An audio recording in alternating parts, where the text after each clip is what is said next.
Okay, welcome back in. So now I'm going to be doing my previews for week number 3 of this 2025-26 campaign for the National Football League season. So, heading into week number 3, I have an overall record of 23-9.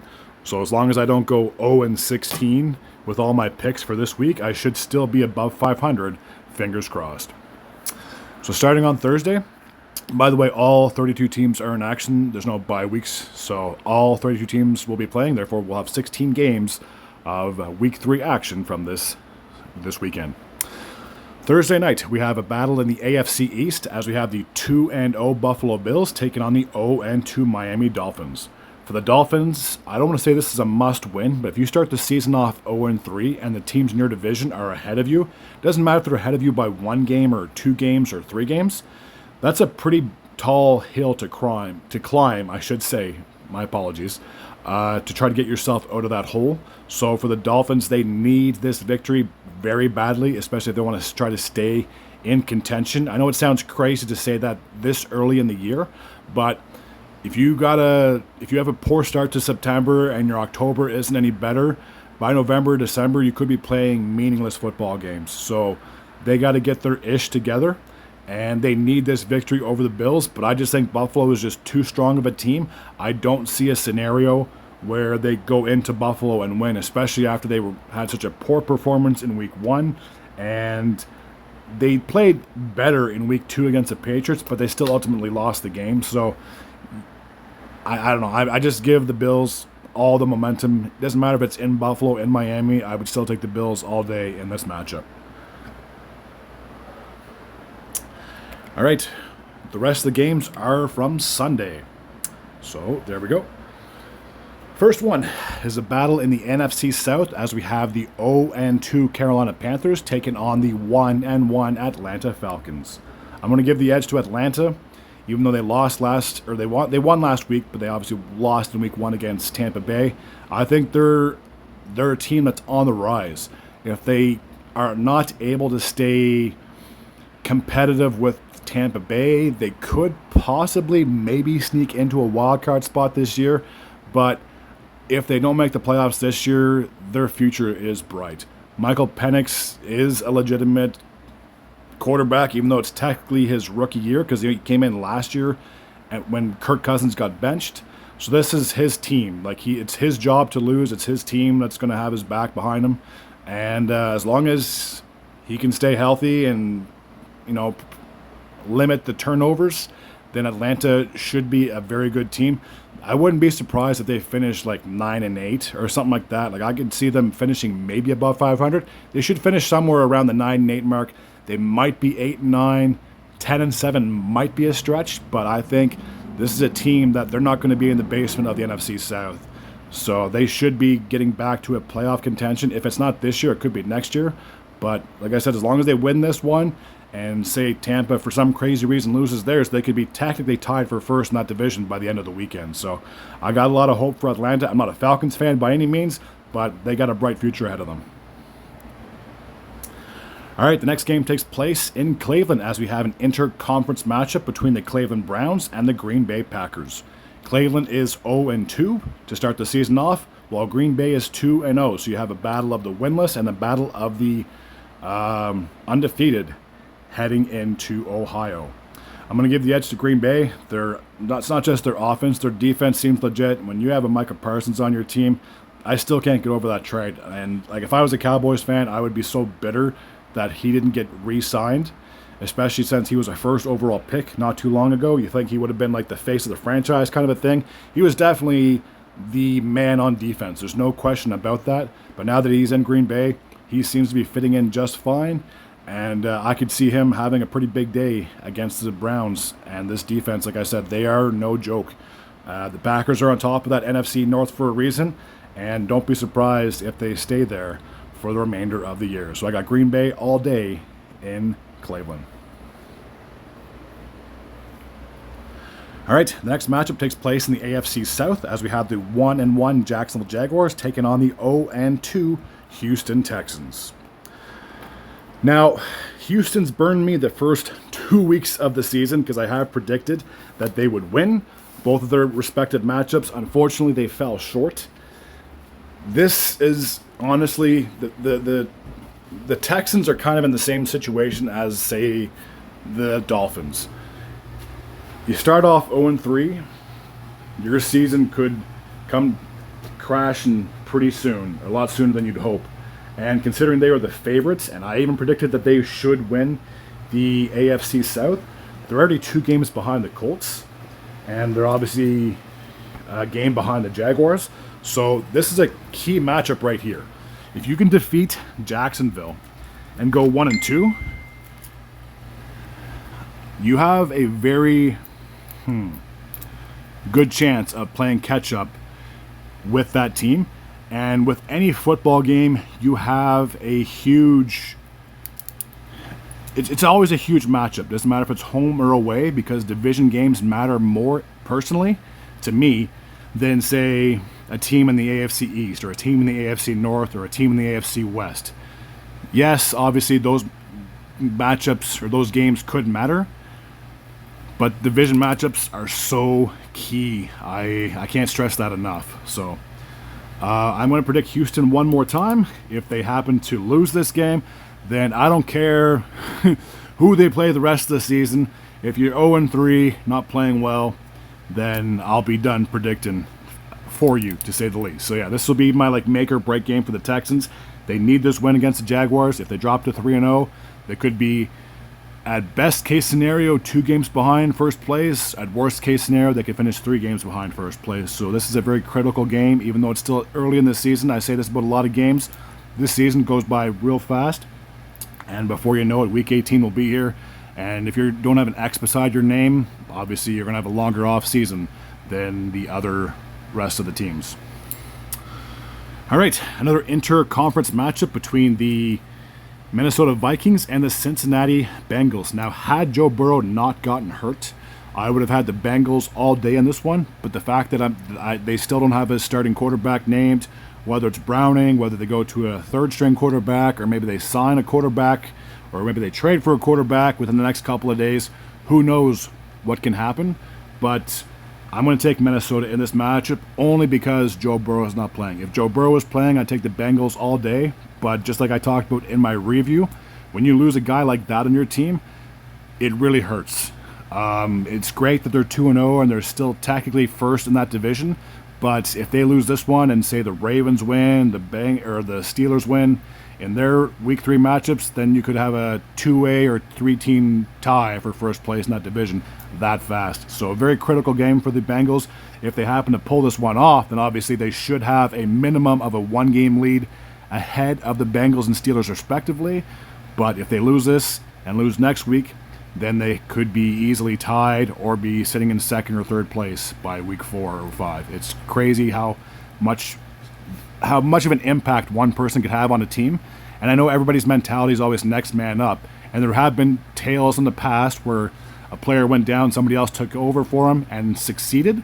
But there have been times where a player's gone down and they've tried rotating guys in and out of the lineup to see if it would help their team, and it has not improved at all. So it's a flip of a coin. They'll either be just as good or good enough to get a victory, or this team could absolutely collapse, and by the time Joe Burrow comes around, they could be well out of a playoff spot, which is a shame because he's still tactically in the prime of his career, and it's just a very unfortunate injury and a very long length of time that he will be missing from the field. So, yeah, I got Minnesota against the Bengals in their Week 3 matchup. The Patriots and the Steelers. Both teams are 1-1. I'm going to take the Patriots in this one. I don't know why, but I just think that they're a team that's on the rise. You have Drake May. He's a fantastic quarterback. You have Mike Vrabel coming back to New England as the head coach, so he has a lot more power and control. I think this could be a dangerous team, and if for some crazy reason only 1 or 2 teams come out of the AFC North, or 1 or 2 teams come out of the AFC West, you could maybe make an argument that the Patriots could maybe possibly squeeze in as that 7th seed, maybe a 6th seed if they can finish at a pretty decent record. Yeah, I'm pretty sure the rebuild's over with. They don't have to worry about going into another 4 or 5 years of just getting draft picks and developing the team. I think they're good enough that they could make a playoff push this year. Again, granted that you'd have to have only the Bengals or Ravens win that division, or the Steelers, if you want to throw them in that picture. And for the AFC West, the Chiefs, Chargers, and Broncos, you could maybe make an argument that 2, maybe 3 of those teams could squeeze in. So if you want to get into the playoffs, this is a critical game for the Patriots and obviously the Steelers, because the Steelers, if they can't win the division, they'll also be fighting for a wild card spot. So it's crazy to think that even though it's only 3 weeks into the season, there's so many critical games. You lose against this team, you finish with the same record, that team gets in. So a very critical game for both of these squads, but I will take the Patriots in this matchup. All right, we have a rematch of last year's NFC divisional matchup between the Los Angeles Rams and the Philadelphia Eagles. I think this is probably going to be one of the games of the week, if not the game of the week. You obviously have 2 very competitive teams, 2 teams that are still undefeated. So unless this game ends in a tie, one of these teams' perfect season will come to an end. Part of me really wants to take the Rams in this one because they had a very impressive outing against the Texans, and obviously they had a very good game in week 1 against... who did they play? The Rams. Well, they played against the Titans and the Texans. So, I mean, I don't know. maybe it's too soon to say how good they are offensively and defensively, but they had a pretty good outing against both those squads. This will be obviously the very big test for the Rams right now.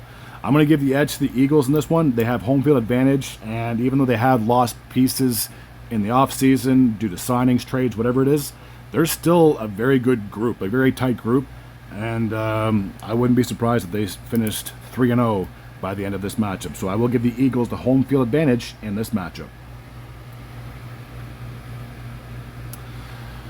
All right, the next matchup takes place in Tampa Bay as we have the 2-0 Buccaneers taking on the 0-2 New York Jets. Now, I don't think you have to be a genius to figure this one out. Titans are the favorite. They're more than likely will get the victory. I don't think this is a trap game. I don't think the Jets are going to go into Tampa Bay and destroy them just because they've been so inconsistent the first couple of weeks. So, yeah, I got Tampa Bay all day against NYJ. Okay, now we're off to the AFC South as we have the Tennessee Titans taking on the Indianapolis Colts. So all 4 of those teams are playing each other this weekend, which is fantastic. I'm giving the edge to Indy in this one. They've had a very good first couple of weeks. They've been proven to be the dark horse, I guess you could say, of that division. Everyone, including myself, thought the Texans would run away with this division yet again. The Colts seem to be doing just fine with Daniel Jones under center. I don't think there's any complaints. If you're an Indy fan, that you have him. I'm pretty sure they only had, if I'm not mistaken, 1 punt in their first 2 games.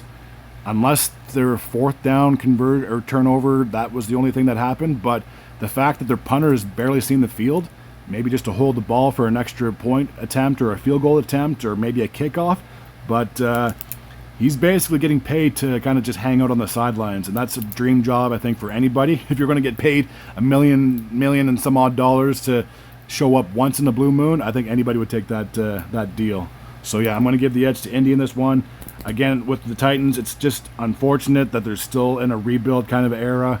At some point in the future, I believe they will get back and be a competitive team, but I think Indy right now has proven that they're a very good team in the AFC South.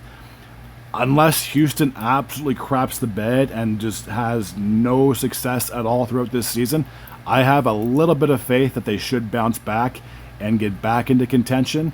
And then the Jaguars, they're kind of like a hit and miss. They were good the first couple of weeks, and they unfortunately lost at the end of the game to the Bengals in week 2. So I believe they are a better team than they were the year before. So really, you could make an argument for 3 out of 4 teams being competitive in that division. So that's why I think Tennessee will more than likely finish in 4th place. And honestly, I don't think it would matter if they were in any other division. I just think they're just a young team. They're still growing. So there's going to be some growing pains, to say the least. So yeah, I will give Indy their first 3-0 starts in well over a decade. All right, we have an interconference matchup between the Washington Commanders, who are 1-1, against the Las Vegas Raiders, who are also 1-1. I I'm only predicting the Washington wins because I'm a Broncos fan and I want to see every team in my division lose. I don't like. There's a very good chance Vegas could go into Washington and win because Washington's kind of banged up. Jaden Daniels is questionable, and obviously he's a very key piece for that offense moving forward. So if Daniels can stay healthy, then I'll give the edge to the Commanders. That's my pick. But if Vegas happens to win, I wouldn't be surprised. Geno just needs to have a better game than he did against the Chargers in week 2. That's all I got to say. So, yeah, I'll give the Commanders the win in week number 3. The Los Angeles Chargers 2-0 on the season, taking on the 1-1 Denver Broncos. Now, I have predicted that my team would win the first 2 games. They unfortunately fell short against the Colts in week number 2. And as much as I want my team to win, I'd love for them to win every game. But unfortunately, that's not the way it is. I think the Chargers are a very good team. And if there's one team that can dethrone the Chiefs in the AFC West, it's probably the Chargers.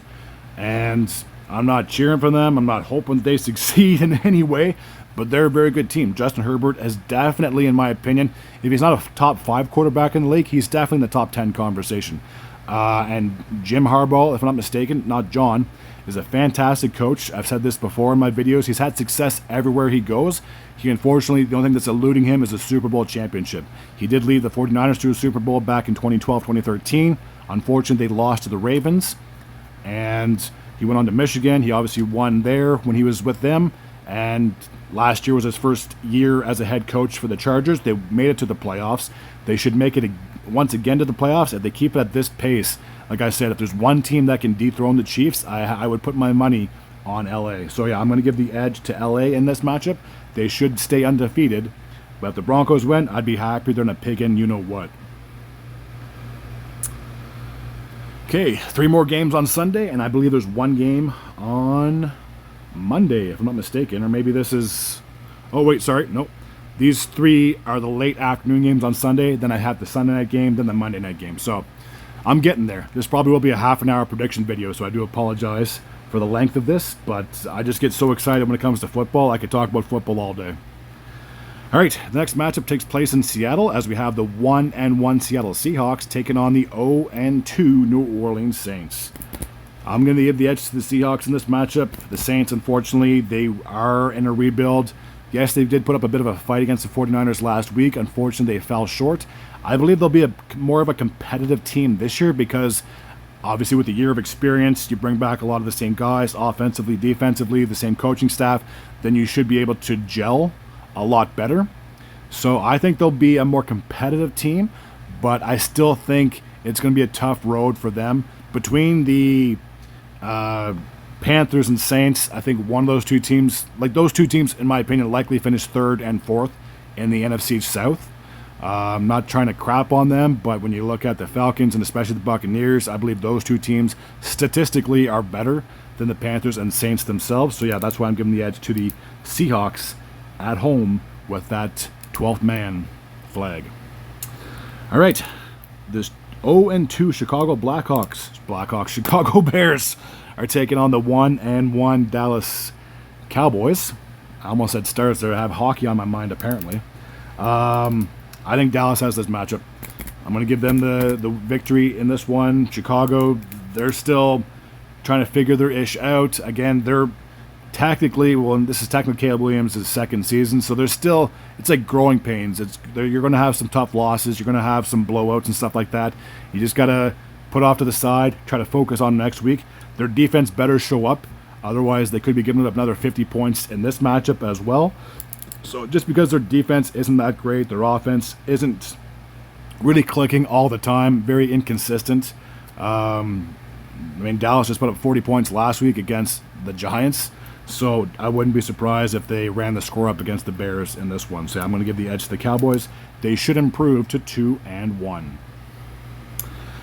All right, a very critical matchup for the NFC West as we have the San Francisco 49ers and the Arizona Cardinals. A battle of 2 teams that are undefeated, and I've said this with every NFC West opponent. I can make an argument for all 4 teams as to why I think they'll make the playoffs or why they'll win the division. Arizona, obviously, that has missed the playoffs the last 3 years. They want to get back on that horse and try to prove to everybody that they're still good enough to win. So This could be the year that they prove a lot of people wrong, prove themselves right. For San Fran, the fact that they're 2-0 and they don't have Brock Purdy and George Kittle in their lineup says a lot about the character of this team. Can Mac Jones lead this team to a home victory? Only time will tell. But this is the flip of a coin. Like, it's just too close for me to call. Now, had Purdy not gotten injured and had George Kittle obviously not gotten hurt and they weren't banged up, I'd say San Fran has this division down pat. They'll run away with the division. Sorry. But just because of the injuries, that's why it could be a flip of a coin. I wouldn't be surprised if Arizona went into San Fran. Like, this could be technically an upset if Arizona were to go into San Fran and win, but it wouldn't be by that much. But I will give the edge to San Fran. I bet against them last week against the Saints. That was a big mistake. So I'm back on the San Fran wagon, and I'll predict that they should win and improve to 3-0 and stay undefeated. But again, the Cardinals could easily go into San Fran and play spoilers in that as well. And with every divisional matchup, I'm going to sound like a broken record. This is so crucial. Because at the end of the season, say both these teams have the same record, obviously one has to be higher than the rest. So if Arizona goes into San Fran and say they win, and then they win again against San Fran later on in the season, then they'll obviously have the advantage over them because they won both those games respectively. So again, a very critical game for both these teams, and it can really push one team forward and push one team back. Okay, the Sunday night game. Probably not all as hyped up as it normally would be. You have two winless teams. So unless this game goes to overtime and nobody scores or they both score and that's it, then one of these teams should leave MetLife with one victory under their belt, and I'm going to give the edge to Kansas City. I just don't see a scenario where they drop 3 games in a row to start the season and potentially fall 3 games behind first place in that AFC West, considering they're still an elite team. Patrick Mahomes is on your team, and Andy Reid. That's a fantastic quarterback and coach duo, in my opinion. If it's not the best in the league, it's got to be one of the best quarterback tandem and coach in the league.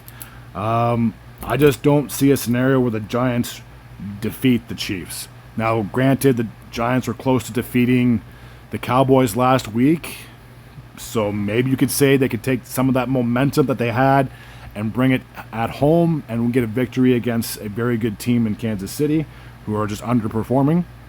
But I just don't see a scenario where the Chiefs start 0-3. They should get their first win of the season. Now, as a Broncos fan, if New York won this game, I'd be happier than a pig and you-know-what. But I'm more of a realistic person than I'm optimistic, if that makes any sense. Not pessimistic, I'm just realistic. So yeah, I think Kansas City should get their first win against the Giants. And the last game takes place on Monday, and I don't want to get too ahead of myself, but as long as Detroit can get back on the winning streak and, prevent the loss that they had against the Packers in week number 1, they should be a competitive team again this year. The Baltimore Ravens are always going to be a competitive team as long as they have Lamar running the ball, passing it, a dual threat, and then you have Derrick Henry in the backfield. That's a huge advantage for one team. I will give the edge to Baltimore in this one. Now, the reason I said I don't want to get ahead of myself is because imagine if this was like a Super Bowl matchup. This would be fantastic because you're going to have Jared Goff, who's more of like a pocket passer. You have Lamar, who's more like as I said before, he's a dual threat. He can run the ball as well as any other quarterback in this league. Scramble to the left, scramble to the right, fire it down 40, 50 yards for an open touchdown or first down. Like, he is very talented. There's a reason why he's a 2-time MVP. And if it wasn't for Josh Allen last year, he would have won the MVP for the 3rd time. So he's a very good quarterback. He is, in my opinion, one of the best. You could say he's top 3, top 4. He's definitely in that conversation of how elite of a quarterback he is. And even though he's technically in like year 6, he's still in the prime of his life. So, or his career, I should say. So that's going to be a recap for my preview. Actually, I say that. There we go. Now I pulled the correct teams up on the screen. So yeah, I do believe that Baltimore should get the home victory against Detroit. They should improve to 2-1, and with Detroit falling to 1-2, they could finish as worst case scenario 2 games back of first place. They could finish 1 game back of first place if they can get the victory. They could be tied for first place if Green Bay loses their matchup in Cleveland. So there's a lot riding on this game for the Lions. And for the Ravens, if they get a victory, they'll obviously be back above 500. They should be 2-1. Worst case scenario, they're a game behind the Bengals. Best case scenario, they're tied with the Bengals and or the Steelers, respectively, for first place in that division. So again, a critical game for both these teams if they A, want to stay competitive, and B, want to try to get that crown, you should say, by the end of the season. All right. I do apologize for the length of the video, but I've said this before. I could just talk about football all day if it was possible. Trust me. So yeah, just a quick little recap. My overall record heading into week number 3 was 23-9. So as long as I don't have 14 or 15 wrong predictions, I should hopefully still finish above 500. All right, that's going to take care of this video. As always, if you're new to this channel and you like this type of content, feel free to hit the sub button. I'd be very grateful and very appreciative as well. Until next time, and as always, take care.